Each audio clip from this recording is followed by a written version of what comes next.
Hello, hi, and welcome to KTBL Physiotherapy and Wellness. My name is Emily and this is Dilly, and we're very excited to welcome you today here for our live Ask the Physios. We so often hear from everybody that they're too busy with work, they can't find time to come in for physiotherapy, and as a result their health suffers, so we thought we'd bring physiotherapy to you. So during this session today, it's a great opportunity for you guys to ask questions. We can give you advice on injuries, give you tips on your training, and everything from best exercises to how to manage your pain. And we will do our best to answer all of your questions and help as much as possible and share some great tips as we go along. However, do remember that anything that gets asked today is just a little snapshot, and we don't really have a full assessment, and we will try and give you as much advice as we can. If we feel that this isn't the platform, that we feel that maybe you need to come along for a full assessment or you need some further treatment or investigation, we will give you that advice and try and help you as much as we can today. So we're going to start with a question, and I'm going to ask a question first of all from Lynn. So Lynn sent us a message saying, I've been struggling with my elbow for a few months now. My friend has told me I might have tennis elbow. I don't play tennis, so how is that possible? What is tennis elbow and how did I get it? So I can understand your confusion there, Lynn, and thank you very much for your question. So tennis elbow is actually a kind of a condition that we get at the elbow, but it's on the outside of the elbow. So if I flex my arm here, this side here, so this is your epicondylitis, so we've got an outside, inside, so medial and lateral. And most commonly this sort of tendinopathy sort of presentation that you're talking about, if it is tennis elbow, happens more on the outside here. Now the reason it's called tennis elbow is because of the repeated loading into the elbow with this flexion extension pattern that happens here, and this twisting action that you'd imagine that would happen with your tennis racket action there. And yes, it can happen even if you don't play tennis. We do find for most people that they notice their symptoms irritate with repeated activities, repeated loading. So you haven't mentioned here, Lynn, what has provoked your symptoms. So I would be asking you, what activities are the problem for you? Is it when you're doing lots of stuff at home, whether you're cleaning or whether you're at the computer, you're repeatedly typing? And how long does it take for your symptoms to come on? This is a repetitive strain injury. This is a repeated overload. Usually what happens is it's a kind of inflammation and an irritation of this area, which then they get a poor healing at that site. So if you haven't already, and it's safe for you to do so, I'd encourage you to take some anti-inflammatories. You could even ice this area here. So grabbing an ice cube, covering up in a paper tissue and rubbing it straight over there. That can only take a few minutes, at most 5 minutes to do. So it's a really great way to bring down the swelling and irritation to that area. However, this can be degenerative, and it can be a sign of some calcification and some poor quality of the tissue there. It can also come from your neck. So if we get degeneration at our neck, our symptoms can actually track down into our arm as well and give us symptoms like tennis elbow. So it is important, if you are feeling that there's any association with your neck, or if this has been going on for quite a while, because you say it's been going on for a few months now, if you've already tried icing, you've already tried anti-inflammatories and pain relief, I'd definitely get booked in to make sure it's not coming from any degeneration or any entrapment at your neck.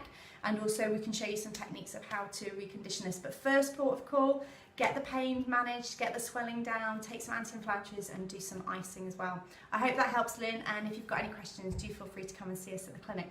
Okay, Dilly, you've got a question as well. Let me just find that for you. Okay. Sorry, we'll have a little tap there. So yours was, who was yours from? Was it from Andy? Yeah. And he was having a problem with his back. Here we go.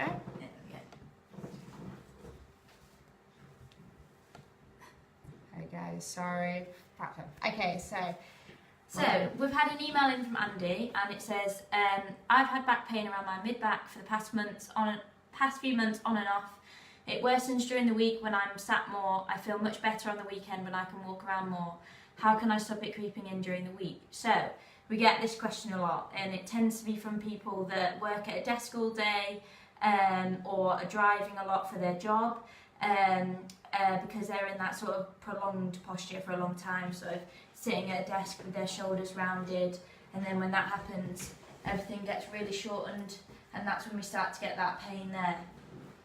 So one of the first things that I'd be telling you to do is having a look at your desk and your driving setup. Are you sat at your desk correctly? Are your hips at a 90-degree angle when you're sitting?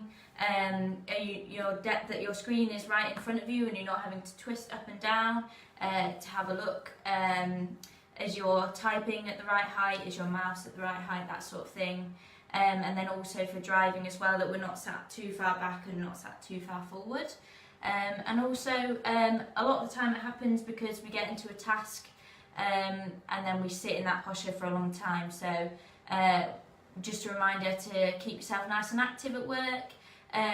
Get up every hour at least, even if that's making yourself a cup of tea or walking to the printer, just making sure that you're keeping nice and active, because when muscles don't move, that's when they tend to get quite tight and quite irritated, so we need to keep you moving as well. Just some quick stretches that you could do at work, so keeping you nice and mobile through your sort of upper back area, sitting on your chair, arms folded like so, and just twisting around from side to side, keeping your hips nice and still, and that just gives you a nice stretch in your upper back region. Things like shoulder rolls as well are going to ease the tension, and like gentle neck stretches, you can even bring that hand in and give it a bit of an extra stretch down to the side. And then also things like pelvic tilts, because when our pelvis is out of line when we're sitting, that's when our whole spine tends to sort of get a bit out of place, and that's when we start to get those niggles. Another thing that I'd say is worth investing in is a spiky ball. So we call these spiky massage balls, but you can also use a tennis ball. And what you do is you use these to release off any tight areas. So if you're talking about your mid-back area, you would place that in between you and a wall. You get up in a wall and get massaging in there. You can even press and hold until you release that muscle. Might be really sore to begin with, but the longer you hold it, I promise you that pain does go down.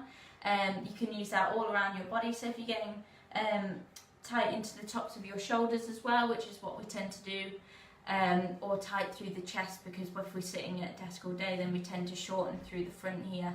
So just getting your spiky massage ball in there and giving it a good massage to keep it nice and released. You can also invest in things like a foam roller. They're really good for releasing the fascia around our muscles, so the tissue that surrounds our muscles that often gets really tight as well, so we need to make sure that that's nice and relaxed. And then if you're still finding that you're tight after all of that, coming in and seeing one of us for a sports massage, just to see if you've got any areas that are pinpoint tight, and then we can help you release off that, and make a bit of a plan for a bit of a regular massage for you. Or if the problem keeps persisting, then coming in to see a physio, just to see if there are any areas of weakness, or if you've got a particular issue that's causing that mid-back pain. But it sounds to me like you're just in a prolonged posture for a long time, so we just need to get you releasing off those areas. Keep active, keep drinking plenty of water, because when muscles are dehydrated, that's when they go and get really tight, so just keep drinking lots of water. Okay. Great. Thank you, Dilly. Okay, I think we've got time for one more question. And I've got a question here who's from someone who's asked to remain anonymous, and they said, I have had stress incontinence after having my baby, but in the last few months it has nearly resolved, having done lots of pelvic floor exercises. Can I start to run now? Now, first of all, in terms of stress incontinence and going back to running, yes, running is going to be probably one of the most challenging things you can do for your pelvic floor, and particularly with stress incontinence, I find that running can provoke your symptoms through one of two ways. Now, first of all, I would ask you a couple of questions about your pelvic floor exercises. How many are you doing? How often are you doing them throughout the day? Are you doing long holds? Are you doing short squeezes? Also, what position are you doing them in? So if at the moment you're maybe still doing them whenever you're feeding your baby, or every time you change their nappy, are you able to do them in standing? Can you do them in a sort of a split stance position, i.e. you've got one foot stood in front of the other, so you're not just standing equally? Can you do that with a small squat? So can you bend down? So I'll show you what I mean as you come through this. So going from here, going into a squat, squeezing your pelvic floor and connecting as you're coming back up, so that you're not just kind of going in and holding your breath and losing that connection there. Also, can you, as we were saying, can you go into standing? Can you do one foot in front of the other so that you've got an uneven position here and mimicking some of that rotation and torsion you might experience around your pelvis when you're running? If the answer is yes to those, and you can do it in standing, you can do, what our nice guidelines show us to be 8 lots of 10-second holds. You can do the short squeezes, which is that on-off, nice short, sharp reaction. I'd then be asking you a couple of questions in terms of, your capacity to go and run. When did you last run? How much were you doing? Was it through your pregnancy? Was it before your pregnancy? If you haven't run since way before your pregnancy and you're not doing any other exercise at the moment, I would probably encourage you to do something to build up the strength and stability around your back and pelvis, build up your cardiovascular strength, and then go into something like running. Couch to 5K, I know, is a really popular way to get people back into running, and I think it's a great way to have a really supportive, progressive program. As I was saying, if you can't squeeze your pelvic floor in standing, if you can't do it in those staggered positions, in coming up and lifting up out of a squat, there's some work for you to do to be more targeted about your pelvic floor exercises. I hear all the time people saying, yeah, I'm doing my pelvic floor exercises, I do them at my desk, 3 times per day, or I do them whenever I'm driving the car and I stop at a red traffic light. But yet, where people are trying to get to is really high loading, and the training is just not matching.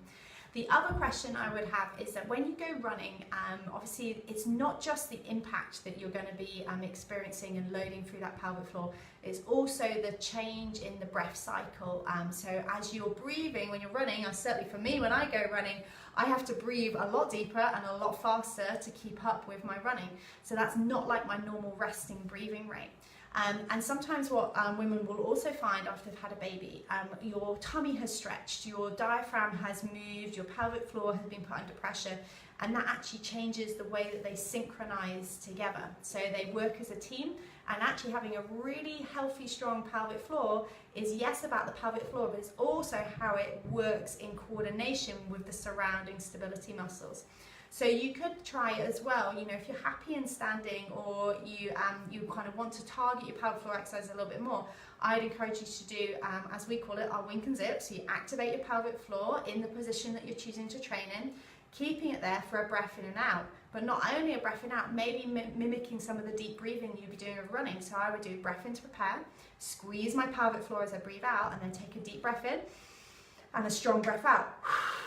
And in that way, I'm increasing my pressure in my abdomen and seeing whether or not my pelvic floor can cope with that. I could try that in sitting, I could try that in standing, the step stance like we've talked about, and with movement.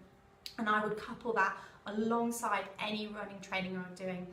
Okay, last thing you need to think about if you're going to go back to running after your pregnancy is, do you have the sufficient stability not only with the pelvic floor inside your pelvis but around your pelvis as well? Do you still have a diastasis? Have you got sufficient strength around your gluteals and around your hips and down into your legs? Are your inner leg muscles working? Which is usually something we don't really think about, is that activating, because all of those muscles feed up into the pelvis and give your pelvis the nice alignment, and we know that good alignment through the pelvis into the spine is going to help you have a more efficient, supportive core. So one of the great things you can do to help with that is do some Pilates training. Now, we know with Pilates, it has to be done appropriately, done well in good alignment and coordinated with your pelvic floor. So if you're unsure, you're very welcome to come and see us. We can show you how to actually coach with your pelvic floor, bring that not only into exercises, stability exercises, Pilates, but also train you for your running as well. Okay. Right then, I hope that helped. I hope that was lots of information out of those 3 questions. I know for a lot of people, as we said, you're very busy, and coming into appointments is a difficult thing to fit in. And if you're sat watching this today, or maybe you're watching this on playback a little bit later in the day, and you keep thinking, oh yeah, I've really got that thing I want to ask, please just message us. You don't have to be live with us right now. If you've got a question, you can post it on our Facebook events pages, or you could email it to us at hello@katiebellphysio.com. We're more than happy to get in contact with you and see if we can support you and help you in some way. Now that's the end of today's Facebook Live with the Physios. Thank you very much for everyone who joined us and posted questions. We'll be back again soon for another live session, so do check out our Facebook page for our next upcoming date. In fact, I'm going to be back tomorrow with Charlotte doing a Facebook Live workout, and that will be online there for you to use. Either you can join in with us tomorrow afternoon at 2:15, or you can come and do it over the weekend to top up your current training. So as I said, if you didn't get a chance to ask your questions today, do send us an email, or if you've got any questions or you'd like to come and see us, do contact us at hello@katybellphysio.com. So from myself and Dilly, thank you very much for joining us, and we'll see you all soon. Bye now.